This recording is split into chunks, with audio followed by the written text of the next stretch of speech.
নজর রাখতে হবে পানিহাটির ঘটনা। তার কারণ সেদিনের সেই শ্মশানে কি হয়েছিল তা জানেন। যে তিনজনের বিরুদ্ধে অভিযোগ, সেই তিনজনের দুজন তো পুলিশের জালে, আরো একজন এখনো বাইরে। কিন্তু যে দুজন পুলিশের জালে তাদের উপর জনরোষ।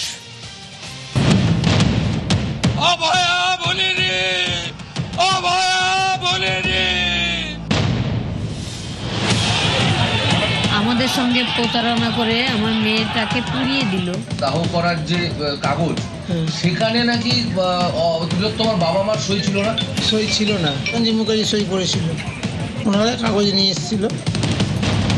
পুলিশ এবং প্রশাসনকে সাধুবাদ জানাই। নির্মল ঘোষ, আমি একটু দুঃখিত, এতদিন খুলেআম ঘুরে বেড়াচ্ছিল কেন?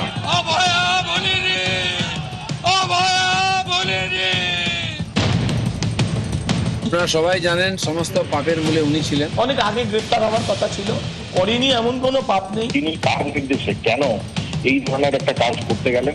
তড়িঘড়িভাবে পোস্টমর্টমের পর ডেড বডিকে পুড়িয়ে দেওয়ার চেষ্টা করলেন, কার নির্দেশ? রিনেসান স্ক্যাম আমি নির্দেশ দিয়েছিলাম। মাননীয় শেখর দেবনাথ মহোদয় অভিযোগ করেছেন এবং তিনজনের নামে অভিযোগ ছিল যাদের ছবিতে দেখা গেছে, যারা যুক্ত। দ্রুততার সঙ্গে পুলিশ বাইরের রাজ্য থেকে তুলে নিয়ে এসছে এদেরকে। আমি কমিটেড।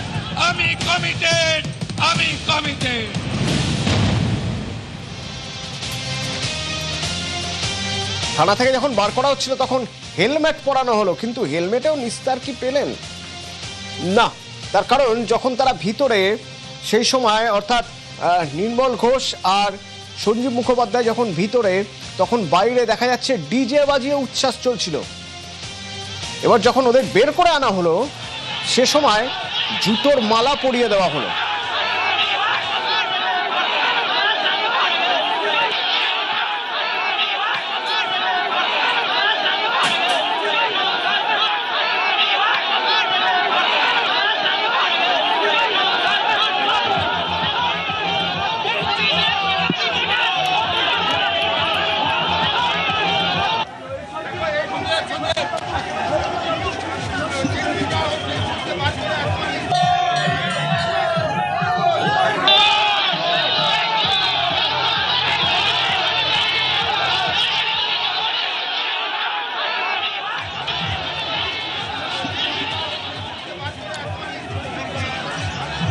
এখানেই ছিল আমার সহকর্মী রৌনক। বাইরে এরা অপেক্ষা করেছিলেন। আমি শুনছিলাম যে সে সময় বাইরে আওয়াজ হচ্ছে, ডিজে বাজছিল, বাইরে এরা অপেক্ষা করেছিলেন। এরা জানতেন যে একটা সময় বের করা হবে, তখনই অ্যাটাক। একেবারে আগে থেকেই যারা এখানে বিক্ষোভ দেখাচ্ছিলেন তারা দাঁড়িয়েছিলেন ঠিক নির্মল ঘোষ এবং সঞ্জীব মুখার্জি বেরোতেই তাদের ওপরে ডিম ছোড়া হয় এবং সেই ডিম নয়, নির্মল ঘোষের জুতোর মালাও কিন্তু পড়াতে আসে এখানে যারা বিক্ষোভ দেখাচ্ছিলেন। মূলত তাদের বিরুদ্ধে একাধিক অভিযোগ রয়েছে এবং অবহেলা কাণ্ডে যেভাবে তড়িঘড়ি দেহ সৎকার করা হয়েছিল এবং কোন রকম প্রসেস না মেনে যেখানে পরিবারের সই করার কথা সেখানে নাকি সঞ্জীব মুখার্জি সই করেছিলেন, এমনটাই অভিযোগ। এই জায়গায় দাঁড়িয়ে তাহলে কোন বিষয়কে ধামাচাপা দেওয়ার জন্য এত জলদি দেহ সৎকার করা হলো, এবং তাহলে কি দ্বিতীয়বার ময়নাতদন্ত হলে সমস্যায় পড়তে পারে এমন কোনো বিষয় তারা আশঙ্কা করেছিলেন, নাকি তাদের পেছনে আরো কোনো বড় মাথা ছিল যে নির্দেশ দিয়েছিল দেহ সৎকার তাড়াতাড়ি করতে হবে, এই কারণে এই ঘটনাটা তারা ঘটিয়েছে? এই মামলাকে কেন্দ্র করে ইতিমধ্যে পুলিশ তদন্ত করছে এবং সবাই জানিয়ে রাখবো যে আজ যখন বের করা হয় নির্মল ঘোষ, সঞ্জীব মুখার্জিকে, তাদেরকে উদ্দেশ্য করে এলো পাত্রে ডিম তোলা হয়, একেবারে জুতোর মালা আসেন বিক্ষুব্ধ যারা ছিলেন নির্মল ঘোষকে, এবং সেখান থেকে পুলিশ নির্মল ঘোষকে কোঅর্ডিনেট করে বের করে কিন্তু আদালত কক্ষে নিয়ে আসেন।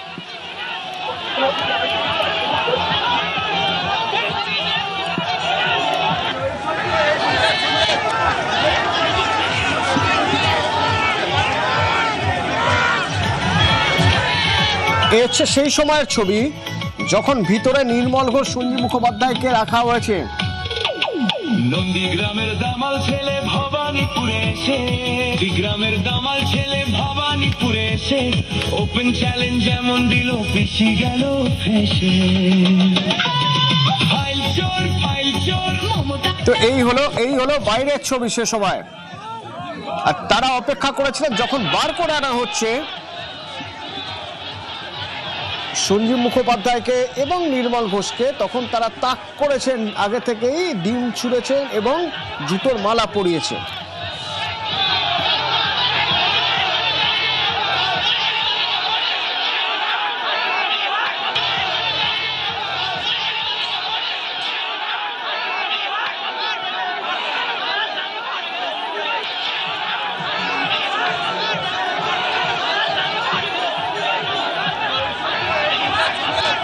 গতকালই নির্মল ঘোষ এবং সঞ্জীব মুখোপাধ্যায়কে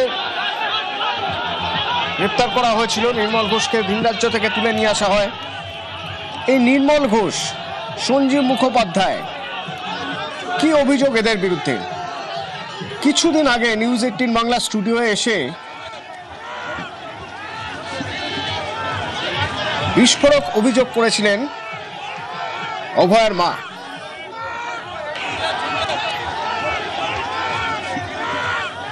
নির্মল ঘোষ, সোমনাথ দে, সঞ্জীব মুখার্জি আমাদের সঙ্গে প্রতারণা করে আমার মেয়েটাকে পুড়িয়ে দিল এবং ডেড বডি যখন চুল্লিতে ঢুকিয়ে দেওয়া হলো, একটা শব্দহারা বাবা মা তার সামনে গিয়ে নির্মল ঘোষ সঞ্জীব মুখার্জির পিঠ চাপড়ে বলছে, ওয়েল ডান বয়, ওয়েল ডান বয়। নির্মল ঘোষ সঞ্জয় মুখোপাধ্যায়ের পিঠ চাপড়ে বলছেন ওয়েল ডান বয়। তো সঞ্জীব মুখোপাধ্যায় গ্রেপ্তারের আগে যখন এই সঞ্জীব মুখোপাধ্যায়ের বিরুদ্ধে অভিযোগ উঠছে, সঞ্জীব মুখোপাধ্যায়ের সঙ্গে আমরা যোগাযোগ করেছিলাম।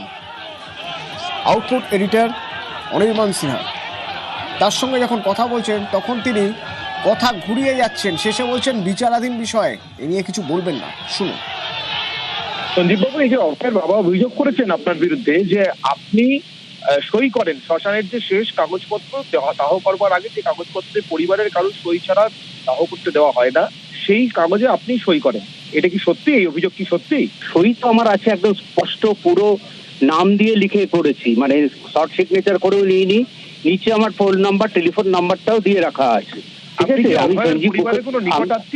আমি একদম পাশের বাড়ি, ওনাদের সাথে দীর্ঘদিনে 30 বছরের সম্পর্ক। ওনার মেয়ে, আমার মেয়ে একসাথেই বড়, সমবয়সী। ওনারা ডেকেছিলেন, আমি গেছি, আমার তরফ থেকে যে যে কাজগুলো করানো হয়েছিল আমি করেছি। সেগুলোর মধ্যে যদি কোনো ফাউল থাকে বা কোনো রকম কিছু হয়, তদন্তকারী সংস্থাটা দেখে নেবেন, তাতে করে যেটা দেবেন, যেটা সেটা নিজের বাবা বা মা যেখানে উপস্থিত রয়েছেন, সেখানে আপনি হঠাৎ সই করতে গেলেন কেন? আপনি এরকম পরোপকার প্রায়ই করে থাকেন। আর আমার অঞ্চলের লোকেরা, পানিহাটির লোকেরা জানেন যে এরকম কোভিডের সময় থেকে, তারও আগে থেকে, তারও পরে এরকম এগুলোতে সই করেছেন তাদের পরিবার ছাড়া, মানে আপনি এরকম আরো মরা পুড়িয়েছেন সই করি। হ্যাঁ হ্যাঁ, কারণ কেন করছেন এগুলো? কোভিডের সময় এটা হচ্ছে ঘাট সার্টিফিকেট, আর ওইখানে লেখা দেখুন, লেখা আছে সংবাদদাতা। ওখানে কোথাও লেখা নেই, লেখা থাকে না যে পরিবারের কেউ বা নিকটাত্মীয় কেউ। অভয়ের পরিবার আপনাকে বলেছিল দায়িত্ব নিতে? অবশ্যই না বলে তো কি করে হয়? বলছেন যে আপনারা দেহটা কার্যত ছিনতাই করেছেন এবং তড়িঘড়ি উড়িয়ে দেওয়ার জন্য এই কাজটা করেছেন। আমি মিডিয়াতে এর থেকে বেশি বলতে পারবো না, আমি তদন্ত সংস্থাকেই বলবো। স্থানীয় বিধায়ক নির্মল ঘোষের কি ভূমিকা ছিল সেদিনকে, আপনি কি দেখেছেন? আমি বলতে পারবো না, আমার প্রশ্নটা আপনি আমাকে করছেন, আমি উত্তর দিচ্ছি। আপনি নির্মল ঘোষকে সেদিনকে দেখেননি ওখানে তদারকি করতে, দ্বিতীয়বার ময়না তদন্ত আটকাতে, যেগুলো বলছেন অভয়ের বাবা, সেগুলো কি ঘটেছিল ওখানে আপনার সামনে? আমি ওখানে কয়েক হাজার লোক ছিলেন, দেখেছি। অনেককে চিনি, অনেককে চিনি না, পুলিশে ছিলেন, সবাই ছিলেন। তো দেখবো না কেন? আমি ওনাদের সাথেই ছিলাম, ওনাদের সাথেই এসেছি। আর আমি কিন্তু আলাদা করে নির্মল বাবুর সাথে বা অন্য কারোর সাথে ছিলাম নয়। অভিযোগ মারাত্মক। যে চিঠি লিখেছেন অভয়ের বাবা থানায়, সেই চিঠিতে তিনি লিখেছেন যে তারা হুড়ো করে তাদের মেয়েকে সৎকার করানো হয়েছিল, তার আগে যে আচার সেসবও কিছু করতে পারেননি তারা। আচ্ছা, কি হয়েছিল সেদিন শ্মশানে? তড়িঘড়ি করে এরা সবাই মিলে দ্রুত সৎকার করলেন দেহ। আচ্ছা, কতটা তাড়াহুড়ো ছিল? কারা কারা ছিলেন সেখানে বলতে পারবেন? সেদিন সেখানে যারা উপস্থিত ছিলেন তাদের মধ্যে একজন ওই শ্মশানের ম্যানেজার। আমরা তার সঙ্গে কথা বলেছিলাম, শুনুন। তিলোত্তমার বিধব যখন দাহ করা হয়, সেটা কি দুটো বডি মানে ছেড়ে দিয়ে মানে রেখে দাহ করা হয়েছিল? হ্যাঁ। কেন? তো ভিড়টা ছিল তো সেই জন্য ভিআইপি ছিল, ভিআইপি তো একটা আলাদাই ফেসিলিটি পায়। এমএলএ স্যার ছিলেন, কাউন্সিলর ছিলেন। হ্যাঁ, দাহ করার যে ফিস, সেই ফিস কি না দেওয়া হয়েছিল? না না, ওটা তো ফ্রি করা হয়েছিল। কে করেছিল ফ্রি? কাউন্সিলর। কাউন্সিলরের নাম কি? সোমনাথ দে। উনি তো চেয়ারম্যান। এখন চেয়ারম্যান হয়েছিলেন, তখন কাউন্সিলর ছিলেন। দাহ করার যে কাগজ, সেখানে নাকি তিলোত্তমার বাবা মার সই ছিল না? না, সে তো সই ছিল না। হ্যাঁ, সই ছিল না। সঞ্জীব মুখার্জি সই করেছিল, ওনারা কাগজ নিয়ে এসেছিল।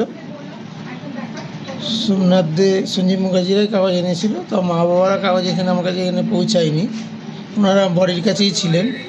তাই এনারাই কাগজপত্র পেপার ওয়ার্ক করছিলেন, তেনারাই সই সাবত করেছিলেন, আর মা বাবা বডির কাছে ছিলেন। শ্মশানের ঘটনায় 3 জনের বিরুদ্ধে অভিযোগ, তাদের মধ্যে থেকে 2 জন গ্রেপ্তার। এ নিয়ে ফের সরব মুখ্যমন্ত্রী শুভেন্দু অধিকারী, বলছেন যে আগের জামানায় এদের আড়াল করার চেষ্টা হয়েছিল।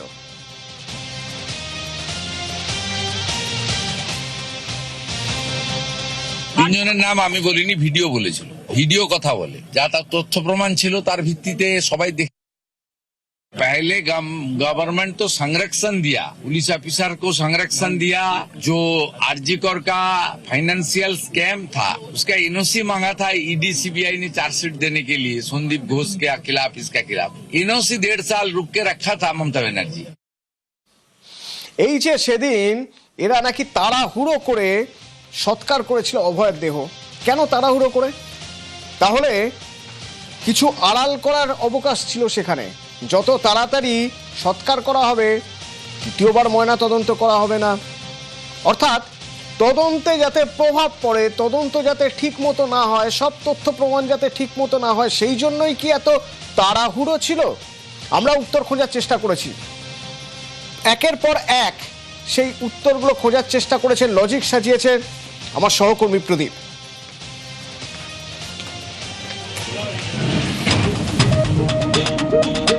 সুপ্রিম কোর্টের নিয়ম আছে, সুপ্রিম কোর্টের রুলিং আছে, কোনো ধর্ষণের মতো অপরাধ ঘটলে সেখানে নির্যাতিতার বয়ানই হচ্ছে প্রাথমিক প্রমাণ, সেটা ধরেই পুলিশকে এগোতে হয়। যেখানে অভয়া মারা গেছেন বা যেখানে নির্যাতিতা মারা যান, সেখানে তার দেহটা হয়ে যায় প্রমাণ। এবার সেই দেহটা, এই অভয়ার মতো নারকীয় হত্যাকাণ্ডের ক্ষেত্রে দেহটা ছিল সবচেয়ে বড় প্রমাণ। 24 ঘন্টা, অপরাধ ঘটার 24 ঘন্টা কাটার আগেই সে দেহটা দাহ হয়ে গেল। আমরা বলতে পারি প্রমাণ মুছে দেওয়া হলো কিনা সেটা এখন তদন্ত সাপেক্ষ, এটা নির্মল ঘোষকে জেরা করে তদন্তকারীরা জানতে পারবেন, কিন্তু প্রমাণটা মুছে গেল। তাহলে কি রয়ে গেল? অভয়ার দেহ থেকে যে নমুনা সংগ্রহ করা হয়েছিল, ঘটনাস্থল থেকে যে নমুনা সংগ্রহ করা হয়েছিল, সেটা রয়ে গেল। তারপর এজেন্সির হাত বদল হয়েছে, কলকাতা পুলিশ থেকে সিবিআইয়ের কাছে গেছে মামলা, কিন্তু সিবিআই নতুন করে নমুনা সংগ্রহ করতে পারেনি। এই যে তড়িঘড়ি একটা ময়নাতদন্ত করা হচ্ছে, সেই ময়নাতদন্ত কতটা নিখুঁত হয়েছে সেটা কিন্তু একটা প্রশ্নের চিহ্ন থেকে যায় তাতে, এবং ময়নাতদন্তের ভূমিকা একটা ক্রিমিনাল ট্রায়ালে অত্যন্ত গুরুত্বপূর্ণ, কারণ ময়নাতদন্ততেই বোঝা যায় কজ অফ ডেথ। আততায়ীকে প্রকৃতভাবে চিহ্নিতকরণের জন্য অত্যন্ত গুরুত্ব দিয়ে ময়নাতদন্ত করা অত্যন্ত গুরুত্বপূর্ণ।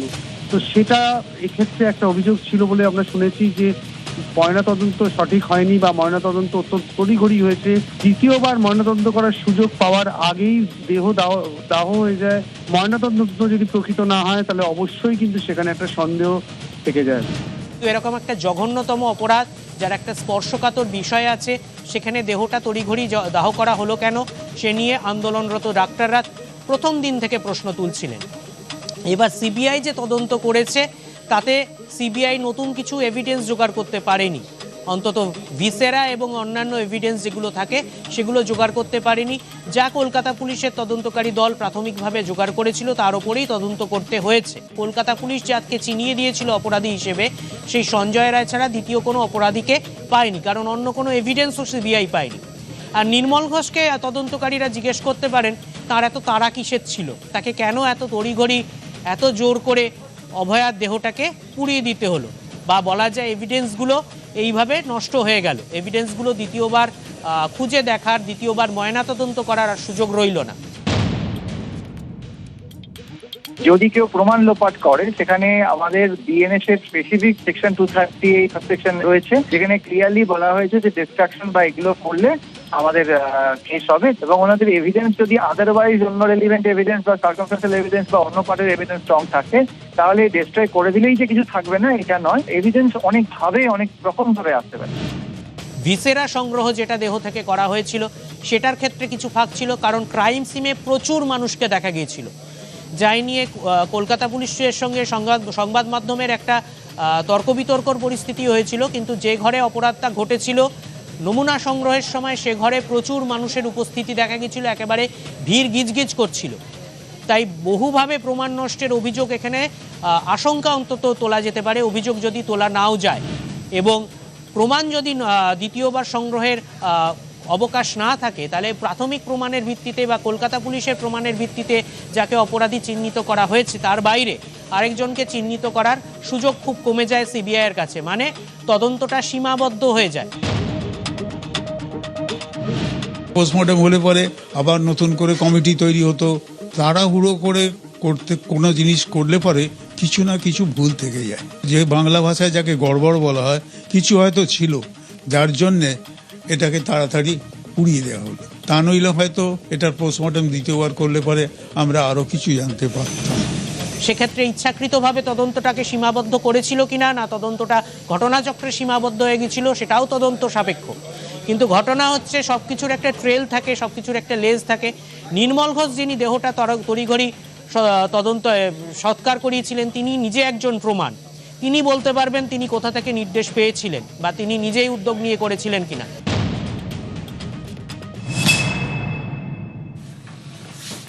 নির্মল, সঞ্জীব, আরো একটা নাম সোমনাথ। কোথায় সোমনাথ দে? 4 তারিখে ভোটের রেজাল্ট বেরোনোর পর থেকে সোমনাথদের ফ্ল্যাটে তালা।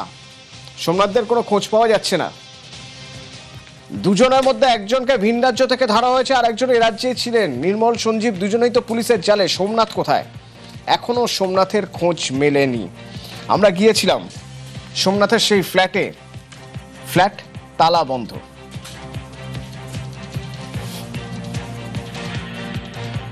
উনি একাই থাকতেন, আর ওনার বউ মেয়ে তো ব্যাঙ্গালোরে।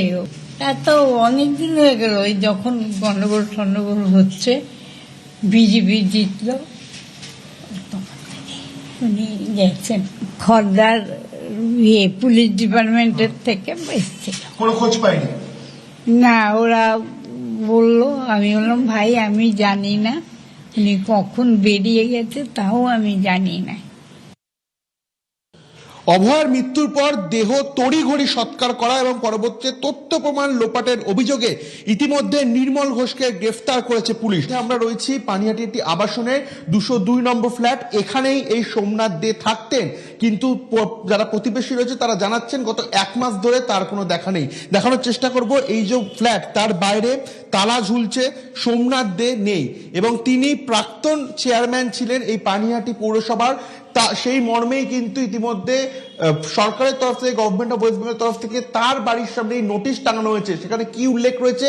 পিএফ এর অ্যাকাউন্ট থেকে শুরু করে বিভিন্ন জায়গায় গাফিলতির অভিযোগ রয়েছে তিনি চেয়ারম্যান পদে থাকাকালীন। এবং 23শে জুলাই 2026 এই সময় কিন্তু এই নোটিশটা লাগানো হয়েছিল। কোন রকম ভাবেই তিনি দেখা করেননি, তার সদুত্তর এই সোমনাথদের দেয়নি। ক্যামেরায় দীপকের সঙ্গে রৌনক, নিউজ 18 বাংলা, উত্তর 24 পরগনা। স্বাধীনতার স্বাদ আর তার সঙ্গে জড়িয়ে থাকে কাঁটা তারের যন্ত্রণা।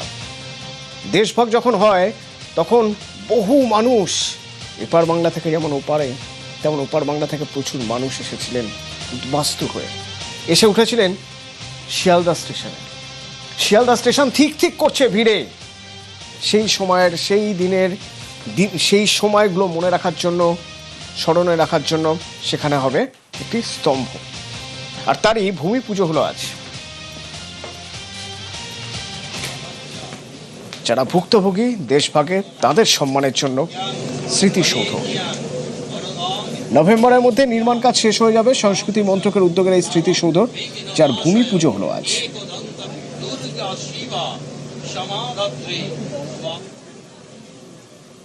এই যে দেশ ভাগ হয়েছিল, আজকে এখানকার লোকদের ওখানে যেতে হয়েছিল, ওখানকার লোকদের এখানে আসতে হয়েছিল, শুধু একটা কাগজে লাইন টেনে দিলাম আর পার্টিশন হয়ে গেল তা তো হয়নি। আজকে মানুষের যে কষ্ট, আজকে তার ভিটে মাটি, তার উঠোন, তার পুকুর, তার সবকিছু, তার বাগান, তার সংস্কৃতি সবকিছু ছেড়ে তাকে চলে আসতে হয়েছিল। এবং এই আজকে মাননীয় প্রধানমন্ত্রী এবং আমাদের সরকারের নেতৃত্বে যে এখানে যে স্ট্যাচু, যে মিউরাল বসবে আজকে এই চত্বরে, এই শিয়ালদায়, যেখানে লক্ষ লক্ষ মানুষ প্রতিদিন যাওয়া আসা করে, আমাদের এই যে মিউরালটা তৈরি হবে সেখানে আমরা সাধারণ মানুষ এবং আমাদের আগামী প্রজন্ম তাদেরকেও তো শেখাতে হবে যে আমাদের সাথে কি হয়েছিল, আমাদের দেশের সাথে কি হয়েছিল।